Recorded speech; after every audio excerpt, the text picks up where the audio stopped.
स्वागत है सी न्यूज भारत में। नमस्कार, मैं हूं रत्ना। वक्त हो गया बिहार झारखंड बुलेटिन का। बात होगी चतरा की, जहां हंटरगंज में मुंडन संस्कार के लिए जा रहे श्रद्धालुओं से भरी ट्रैक्टर ट्रॉली अनियंत्रित होकर पलट गई, जिसमें 26 लोग गंभीर रूप से घायल हो गए। इसके साथ ही बात होगी कैमूर की, जहां बिहार सरकार के पंचायती राज मंत्री दीपक प्रकाश ने कैमूर दौरे पर अधिकारियों के साथ पंचायत स्तर की योजनाओं और लंबित परियोजनाओं की समीक्षा करते हुए शीघ्र क्रियान्वयन और पारदर्शिता सुनिश्चित करने के निर्देश दिए। ऐसी तमाम खबरों पर विस्तार से चर्चा करेंगे। हंटरगंज थाना क्षेत्र के सोनबरसा गांव के पास एक ट्रैक्टर ट्रॉली अनियंत्रित होकर सड़क किनारे गहरे गड्ढे में पलट गई, जिसमें कौलेश्वरी मंदिर में मुंडन संस्कार के लिए जा रहे लोगों में से 26 लोग, जिनमें महिलाएं, बच्चे और बुजुर्ग शामिल हैं, गंभीर रूप से घायल हो गए। ये हादसा हंटरगंज शेरघाटी मुख्य मार्ग के सोनबरसा जंगल कडुरवा ढोड़ा के पास हुआ।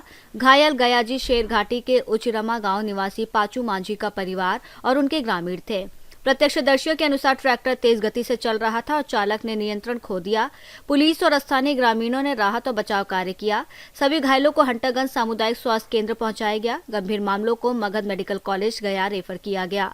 4 अन्य का निजी स्वास्थ्य केंद्र जजलों में उपचार चल रहा है। सबसे गंभीर स्थिति में 2 महिलाएं और 2 बच्चियां हैं। घायल में रंजन कुमार, राहुल कुमार, राकेश कुमार, प्रीति कुमारी, पूनम कुमारी, नीतीश कुमार, मनोज मांझी, पायल कुमारी, रामदही मांझी, सयोनी देवी, सुरमिया देवी, मुन्नी देवी, सन्नी देवी, मिथिलेश मंडल, मिथिलेश मांझी, मैनी देवी, राधिका कुमारी और बेमतिया शामिल हैं। हंटरगंज थाना प्रभारी प्रभात कुमार ने श्रद्धालुओं से अपील की है कि ट्रैक्टर ट्रॉली या खुले वाहन का प्रयोग न करें और सुरक्षित वाहनों का ही इस्तेमाल करें। सर अभी दर्दनाक सड़क हादसा हुआ सर, कितना लोग हमारे पास का अभी जो आए हैं, जो इंजर्ड हुए हैं, उसमें करीब 22 लोग आए हैं। उसमें 4 सीरियस थे और बाकी सीरियस तो सब हैं। किसी का हाथ टूटा है, पैर टूटा है, लेकिन 4 को ज्यादा ही थोड़ा सीरियस लग रहा था। उसको हम इमीडिएट हम लोग डॉक्टर टीम मिल करके उसको मैनेज कर करके एम्बुलेंस से मगध मेडिकल कॉलेज भेज दिए। बाकी सबको धीरे धीरे इलाज करके सबको और फर्स्ट एड दे करके और जो जितना उसका हो सकता था सब बेहतर करके उसको मेडिकल कॉलेज फर्दर मैनेजमेंट के लिए भेजे। सर कितना लोग को रेफर किया? 18 लोगों का रेफर किया गया है। 18 2 20 रेफर किया गया है। सर 4 ऐसे भी है जो जंगलों में है सर, ऐसा खबर है? उसकी खबर नहीं है मुझे। चतरा से सी न्यूज संवाददाता लकी की रिपोर्ट। बिहार सरकार के पंचायती राज मंत्री दीपक प्रकाश और कैमूर दौरे के दौरान जिलाधिकारियों के साथ पंचायत स्तर की योजनाओं, विकास कार्यों और लंबित परियोजनाओं की समीक्षा बैठक की। उन्होंने अधिकारियों को सभी लंबित कार्य शीघ्र पूरा करने और योजनाओं के क्रियान्वयन में कोई लापरवाही न करने के स्पष्ट निर्देश दिए। मंत्री ने विभिन्न जिलों में समीक्षा बैठकें कर पंचायत व्यवस्था मजबूत करने और विकास योजनाओं की प्रगति तेज करने पर जोर दिया। प्रेस वार्ता में उन्होंने पंचायती राज विभाग के कार्य, ग्रामीण विकास योजनाओं और पंचायत सशक्तिकरण में सरकार की प्राथमिकताओं की जानकारी दी और कहा कि योजनाओं का लाभ सीधे गांव तक पहुंचे और पंचायत स्तर पर पारदर्शिता और जवाबदेही सुनिश्चित की जाए। आरक्षण का रोस्टर इस चुनाव में बदला जाना है। चुनाव से पहले आरक्षण का रोस्टर आ जाएगा नया, क्योंकि 10 वर्ष पूरे हो गए हैं कानून बदलाव करने के लिए, तो उसमें बदलाव देखने को मिलेगा। परिसीमन का कार्य अभी नहीं किया जा सकता है। पूरे देश में जनगणना का कार्य शुरू हो गया है, नोटिफिकेशन भी उसका आ गया है जनवरी के महीने में। तो जब एक बार जनगणना का काम पूरे देश में पूरा हो जाएगा, नए उसके आंकड़े आ जाएंगे। आंकड़े आने के बाद चूँकि लोकसभा का भी परिसीमन का कार्य होना है, विधानसभा का भी होना है, और जब आंकड़े आ जाएंगे तो उसके बाद पंचायत के लिए भी हम लोग उसके ऊपर विचार करेंगे आंकड़ों के हिसाब से। पंचायती राज विभाग द्वारा जो कैमूर जिले में अधिनियमित पंचायत सरकार भवन है, कैमूर में कितनी संख्या उनकी है? कैमूर में अभी जैसे हम पहले भी आपको बताए, 146 में अभी 80 निर्माणाधीन है। 19 जगहों पे 80 के अलावे 19 जगहों पे कुछ समस्या आ रही है, जिस कारण से वहाँ पे कार्य शुरू नहीं हो पाया है। निर्माणाधीन आज के समय में 80 है। इसको भी समय पे पूरा करने के लिए, गुणवत्ता के साथ पूरा हो, इसके लिए भी हम लोग अच्छा ये बताइए, आपका जो मुखिया लोग से उसमें एक चीज़ आ रही थी कि गर्मी का सीजन है, पहले नल जल जो चलता था पंचायती राज की तरफ, आज के जमाना अभी जो परिवेश में है बहुत ज़्यादा नल जल खराब है, तो जनता को पानी कैसे मिले उसके लिए क्या प्रयास है?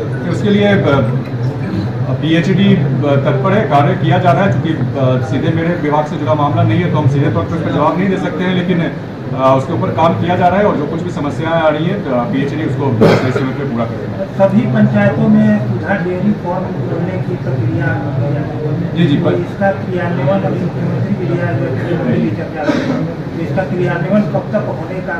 पंचायत सरकार भवनों में भी सुधा का काउंटर खोला जाना है। इसमें सभी जगहों पे कॉम्प्लेट के माध्यम से इसकी फिजिबिलिटी स्टडी की जा रही है। उनका रिपोर्ट आ जाएगा, उसके रिपोर्ट के हिसाब से फिर उसके ऊपर हम लोग काम करेंगे। सभी पंचायतों में लाइब्रेरी खोलने की बात चल रहा है, कितने जगह? नहीं, सभी लाइब्रेरी जो खोलने की बात है, फिजिकल कम डिजिटल लाइब्रेरी खोलना है। इसमें जहाँ कहीं भी माननीय मुखिया जी खुद जागरूक हैं, खोलना चाहते हैं, कई जगहों पे उन्होंने खोला है और जहाँ कहीं भी खोलना चाहते हैं विभाग हर तरीके से उनका सहयोग कर रहा है।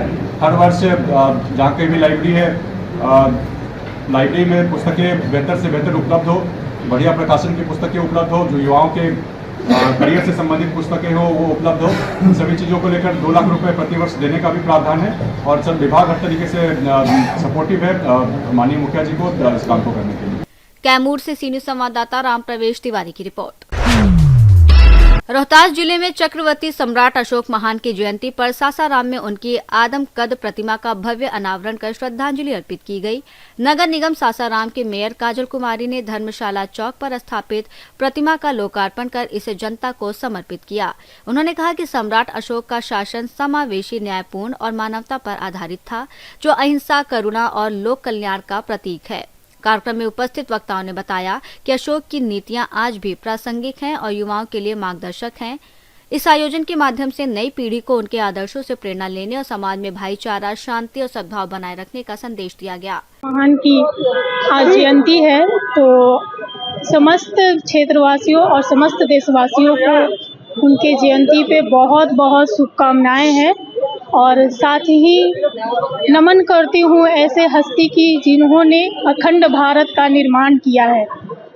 और आज हमारे शहर में सम्राट अशोक महान की आज मूर्ति का अनावरण हुआ है और इसे जनता को समर्पित कर दिया गया है। बहुत खुशी हो रही है कि ये ताकत हमें ईश्वर ने दिया है कि हमने अपने पूर्वजों और पूर्वजों का आज मूर्ति का अनावरण किया है, क्योंकि हम वंशज हैं सम्राट अशोक की। और भी जो हमारे पूर्वज और पूर्वक हैं उनको भी सम्मान देने का काम करेंगे और बहुत जल्द दिखेगा भी। और जो भी है जनता को भी बहुत बहुत धन्यवाद है कि इसमें हम लोगों का बहुत कोऑपरेट कर रहे हैं। बिहार रोहतास से सीनियर संवाददाता पंकज कुमार की रिपोर्ट। बुलेटिन में फिलहाल इतना ही। देश और दुनिया की तमाम बड़ी खबरों के लिए आप देखते रहिए सी न्यूज़ भारत।